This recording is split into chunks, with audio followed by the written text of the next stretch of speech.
건강 골든타임 건강업 물산업. 안녕하세요, 박상원입니다. 갑자기 혈압이 올라가고 평소와는 다르게 감정 변화가 심하고 또 피곤함이 몰려오는 것처럼 내 몸에 갑작스럽게 찾아오는 변화들이 있습니다. 그 시작은 갑상선 호르몬인데요. 우리의 몸은 적절한 호르몬 분비를 통해서 항상성이 유지되어야 건강한 일상생활을 할 수가 있습니다. 호르몬을 분비하는 기관에 문제가 생기면 체내의 신진대사가 원활히 이루어지지 않기 때문에 문제가 생기게 됩니다. 이와 관련한 대표적인 질병이 바로 갑상선 기능 항진증과 저하증인데요. 오늘 건강업 물산업에서는 갑상선 질환 중에 갑상선 기능 항진증에 대해서 자세히 알아보겠습니다. 홍종철 전문의와 함께합니다.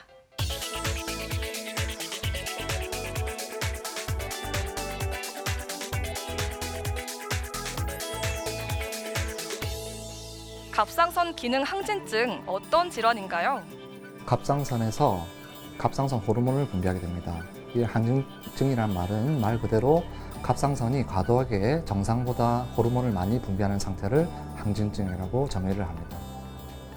갑상선 기능 항진증을 의심해 볼 수 있는 증상에는 어떤 것들이 있을까요? 갑상선 기능 항진증을 의심해 볼 수 있는 증상으로는 평소보다 잘 먹는데도 갑자기 살이 많이 빠진다든지 빨리 피로감을 느낀다든지 그리고 더위를 갑자기 많이 탄다든지 그리고 설사 등을 있을 때 갑상선 항진증을 의심을 할 수가 있습니다.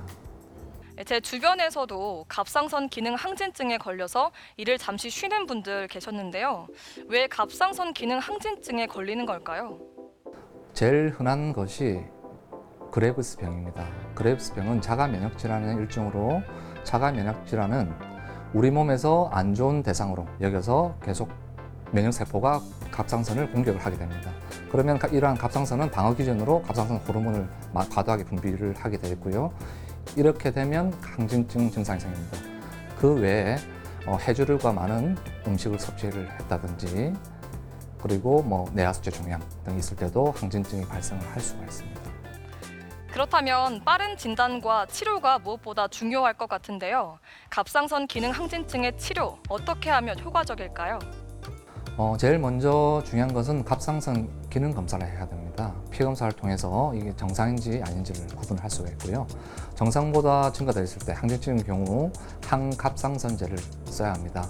하지만 그레브스병처럼 항갑상선제에 약이 안 듣는 경우에는 동위원소 치료라든지 아니면 수술이 필요할 수가 있습니다. 갑상선 기능 항진증의 경우에 항갑상선제를 복용하게 되는데요.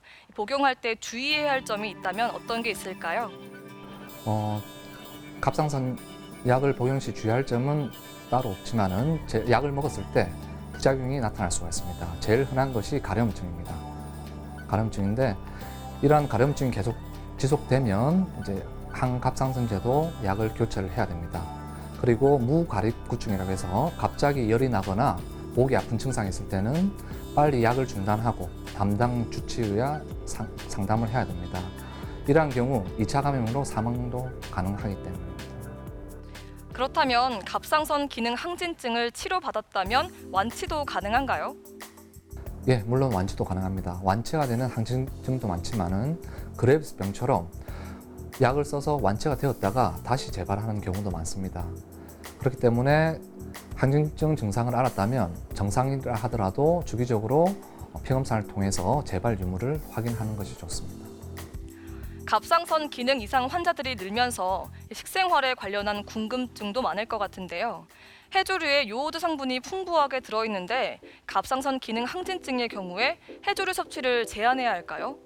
네, 맞습니다. 갑상선 호르몬을 만드는데 요오드라는 물질이 필수적입니다. 이러한 요오드라는 물질은 해조류에 많이 포함되어 있으며 특히 항진증의 경우 갑상선 호르몬을 과다하게 분비하기 때문에 요오드가 많은 해조류를 섭취하게 되면 더 악화가 될 수가 있습니다. 그래서 제한하는 게 좋습니다. 항진증의 경우가 아니라면 정상인의 경우에는 하루에 김 2장만 먹어도 하루에 필요한 갑상선 호르몬을 만드는 요오드가 충분합니다.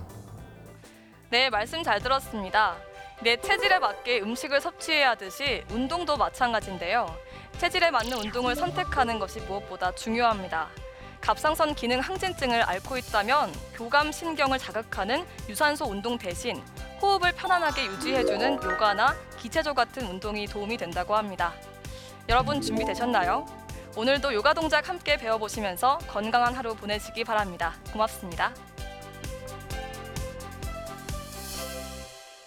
오늘 저와 함께 배워보실 자세는 다리와 골반의 순환을 도와주는 자세입니다. 자, 매트 앞으로 가셔서 발을 한 뼘 간격 벌려주시고 두 손은 허리를 잡습니다. 자, 마시는 호흡에 오른다리 뒤로 길게 뻗어 발끝 놓았다가 내쉬며 제자리로 돌아옵니다.